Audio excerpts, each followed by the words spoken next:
Welcome back to cook with Rini. ഇന്ന് വളരെ എളുപ്പത്തിൽ തന്നെ തയ്യാറാക്കിയെടുക്കാൻ പറ്റുന്ന നല്ല ടേസ്റ്റി ആയിട്ടുള്ളൊരു ക്യാരറ്റ് റൈസിൻ്റെ റെസിപ്പിയാണ്. നമ്മൾ ബാസ്മതി റൈസൊക്കെ നേരത്തെ തന്നെ വേവിച്ച് വെച്ചിരുന്നാൽ 15 മിനിറ്റിന് താഴെ സമയം കൊണ്ട് തയ്യാറാക്കിയെടുക്കാൻ പറ്റുന്നതേ ഉള്ളൂ ഈ റൈസ്. നമുക്ക് ടിഫിൻ ബോക്സിലൊക്കെ കൊടുത്തുവിടാൻ പറ്റിയൊരു റൈസിൻ്റെ റെസിപ്പിയാണിത്. കുട്ടികൾക്കൊക്കെ ഒരുപാട് ഇഷ്ടമാവുകയും ചെയ്യും. കുട്ടികൾക്ക് മാത്രമല്ല കേട്ടോ, മുതിർന്നവർക്കും ഇഷ്ടമാവുന്നൊരു റൈസാണിത്. അപ്പോൾ ഈ easy and tasty carrot rice തയ്യാറാക്കുന്നത് എങ്ങനെയാണെന്ന് നോക്കാം. ഈ ക്യാരറ്റ് റൈസിന് വേണ്ടിയിട്ടുള്ള ബസ്മതി റൈസ് ഞാൻ നേരത്തെ തന്നെ വേവിച്ച് വെച്ചിട്ടുണ്ടായിരുന്നു. അപ്പോൾ 1 കപ്പ് ബസ്മതി റൈസ് കുറച്ചധികം വെള്ളത്തിൽ ആവശ്യത്തിനുള്ള ഉപ്പും കൂടെ ചേർത്ത് വേവിച്ചിട്ട് തണുത്ത് കഴിഞ്ഞപ്പോൾ അത് ഫ്രിഡ്ജിലേക്ക് എടുത്ത് വെച്ചിരുന്നു.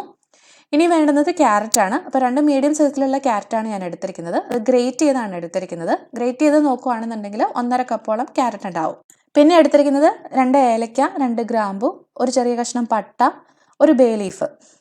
ഇത് വേണമെന്നുണ്ടെങ്കിൽ നമുക്ക് അരി വേവിക്കുന്ന കൂട്ടത്തിൽ ആ വെള്ളത്തിൽ ചേർത്ത് കൊടുക്കാവുന്നതാണ്. പക്ഷെ ഞാനിവിടെ ഒരല്പം നെയ്യിൽ നിന്ന് മൂപ്പിച്ചെടുക്കുന്നുണ്ട്. ഇനി ഇത് കൂടാതെ വേണ്ടുന്നത് 1.5 ടീസ്പൂണോളം വറ്റൽമുളക് ചതച്ചത്, 1/4 ടീസ്പൂണോളം ജീരകം. അത് നിർബന്ധമൊന്നുമില്ല, ആ ജീരകത്തിൻ്റെ ടേസ്റ്റ് വരുന്നത് ഇഷ്ടമാണെന്നുണ്ടെങ്കിൽ ചേർത്ത് കൊടുക്കാം. ചെറിയ ജീരകമാണ് എടുത്തിരിക്കുന്നത്. പിന്നെ കുറച്ച് കാഷ്യൂ നട്ട്. ഇനി നമുക്ക് റൈസ് തയ്യാറാക്കാൻ വേണ്ടിയിട്ട് തുടങ്ങാം. അപ്പോൾ ഒരു പാത്രം അടുപ്പിൽ വെച്ച് ചൂടായിട്ട് വരുമ്പോഴത്തേക്കും അതിലേക്ക് നമുക്ക് 1 ടേബിൾ സ്പൂൺ നെയ്യ് ചേർത്ത് കൊടുക്കാം.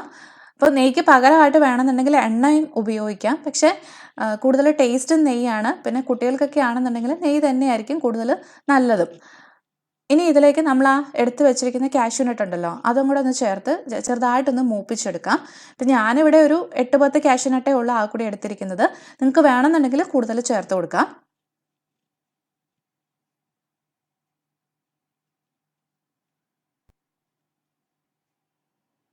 ഇപ്പോൾ ആ കാഷ്യൂ നട്ടൊക്കെ ഒരു ലൈറ്റ് ബ്രൗൺ കളറായിട്ടുണ്ട്. നമുക്കിതിനി ഈ നെയ്യിൽ നിന്ന് കോരി മാറ്റാം. അതേ നെയ്യിലേക്ക് തന്നെ നമുക്ക് പട്ട, ഗ്രാമ്പൂ, ഏലക്ക, ബേ ലീഫ് ഇതും കൂടെ ചേർത്ത് കൊടുത്തൊന്ന് മൂപ്പിച്ചെടുക്കാം. ഒരു 30 സെക്കൻഡൊക്കെ മതിയാവും, അപ്പോഴത്തേക്കും അത് മൂത്ത് കിട്ടും. പിന്നെ ചേർക്കേണ്ടത് ചെറിയ ജീരകമാണ്. അപ്പോൾ ആ ജീരകത്തിൻ്റെ ഫ്ലേവറൊക്കെ ഇഷ്ടമാണെന്നുണ്ടെങ്കിൽ ഒരു 1/4 മുതൽ 1/2 ടീസ്പൂൺ വരെ ജീരകം ചേർത്ത് കൊടുക്കാം.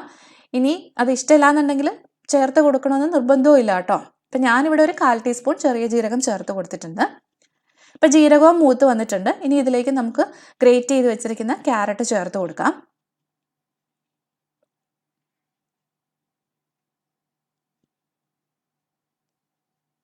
ഇതിലേക്ക് ഇനി ചേർത്ത് കൊടുക്കേണ്ടത് ചതച്ച മുളകാണ്. അപ്പം ക്യാരറ്റ് എന്ന് പറയുമ്പോൾ പൊതുവെ ഒരു മധുരമാവുമല്ലോ. അപ്പം ആ മധുരത്തിനെ ഒന്ന് ബാലൻസ് ചെയ്യാൻ വേണ്ടിയിട്ട് ഈ ചതച്ച മുളക് ഹെൽപ്പ് ചെയ്യും. അപ്പം നമ്മുടെ ആ എരിവിനനുസരിച്ചിട്ട് ആവശ്യമായിട്ടുള്ള ചതച്ച മുളക് ചേർത്ത് കൊടുക്കുക.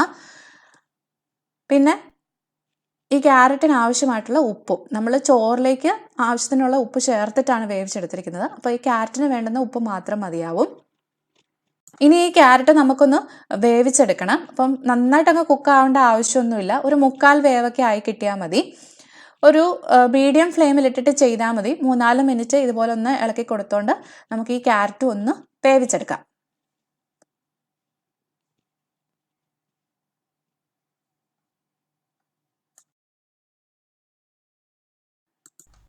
ഇപ്പോൾ ആ ക്യാരറ്റ് ഒരു 1/4 വേവോളം ആയിട്ടുണ്ട്. ഇതിലേക്ക് നമുക്കിനി വേവിച്ച് വെച്ചിരിക്കുന്ന ചോറ് ചേർത്ത് കൊടുക്കാം. അപ്പോൾ കുറച്ച് കുറച്ചായിട്ട് ചേർത്ത് മിക്സ് ചെയ്തെടുക്കുന്നതായിരിക്കും മിക്സ് ചെയ്യാൻ വേണ്ടിയിട്ട് എളുപ്പം.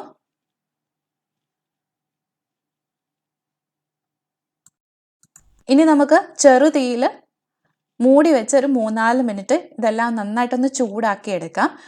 നമ്മൾ ചോറൊക്കെ ഫ്രിഡ്ജിൽ വെച്ചിരുന്നതാണല്ലോ, അപ്പം ആ ചോറൊന്ന് ചൂടായി കിട്ടുകയും വേണം. പിന്നെ ആ ക്യാരറ്റിൻ്റെയും നെയ്യുടെയും എല്ലാത്തിൻ്റെയും ഒരു ഫ്ലേവർ ആ ചോറിലേക്കൊന്ന് വരാനും കൂടെ വേണ്ടിയിട്ട് ഒരു 4 മിനിറ്റോളം ഒന്ന് മൂടി വെച്ച് കൊടുക്കാം. ഇടയ്ക്കൊന്ന് ഇളക്കി കൊടുക്കാം. ഇപ്പം നമ്മുടെ ചോറൊക്കെ നന്നായിട്ട് ചൂടായിട്ട് വന്നിട്ടുണ്ട്. ഇതിലേക്ക് നമുക്കിനി നമ്മൾ ആ വറുത്ത് വെച്ചിരുന്ന കാഷ്യൂ നട്ടും കൂടെ ചേർത്ത് നന്നായിട്ടൊന്ന് മിക്സ് ചെയ്ത് കൊടുക്കാം. മല്ലിയില ചേർക്കുന്നത് ഇഷ്ടമുണ്ടെന്നുണ്ടെങ്കിൽ ഈ സമയത്ത് കുറച്ച് മല്ലിയിലയും കൂടെ നമുക്ക് ഇതിനകത്തേക്ക് ചേർത്ത് കൊടുക്കാം. ഇനി നമുക്ക് തീ ഓഫ് ചെയ്യുന്നതിന് തൊട്ട് മുമ്പായിട്ട് 1/2 മുറി നാരങ്ങയുടെ നീരും കൂടി ഇതിലേക്ക് ചേർത്ത് കൊടുക്കാം കേട്ടോ. ഇത് നിർബന്ധമൊന്നുമില്ല, പക്ഷെ ചേർത്ത് കൊടുത്താൽ ആ ഒരു ചെറിയൊരു പുളിരസവും കൂടെ ഒക്കെ നമ്മുടെ ആ ചോറിന് വരും. എന്നിട്ട് എല്ലാം കൂടെ ഒന്ന് മിക്സ് ചെയ്ത് കൊടുക്കാം. അതിനുശേഷം നമുക്ക് തീ ഓഫ് ചെയ്യാം. ഞാനിതിവിടെ ടിഫിൻ ബോക്സിലേക്ക് വിളമ്പി വെച്ചിട്ടുണ്ട്. കൂടെ കുറച്ച് റൈത്തയും കൂടെയാണ് കൊടുത്തു വിടുന്നത്. ഇവിടെ മക്കൾക്ക് ഒത്തിരി ഇഷ്ടമുള്ളൊരു റൈസാണിത്. അപ്പോൾ നിങ്ങളും ഇതൊന്ന് ട്രൈ ചെയ്ത് നോക്കൂ. വളരെ എളുപ്പമാണ് തയ്യാറാക്കാൻ വേണ്ടിയിട്ട്. ട്രൈ ചെയ്ത് നോക്കിയിട്ട് ഇഷ്ടമായെങ്കിൽ മറക്കാതെ കുക്ക് വിത്ത് റിനി എന്ന എൻ്റെ യൂട്യൂബ് ചാനൽ സബ്സ്ക്രൈബ് ചെയ്യണം. ഒപ്പം ഈ റെസിപ്പി ലൈക്ക് ചെയ്യാനും കമൻറ്റ് ചെയ്യാനും ഷെയർ ചെയ്യാനും മറന്നു പോകരുത് കേട്ടോ. വീണ്ടും നല്ല നല്ല റെസിപ്പികളുമായിട്ട് വരാം. അതുവരെ ബൈ ബൈ, ടേക്ക് കെയർ.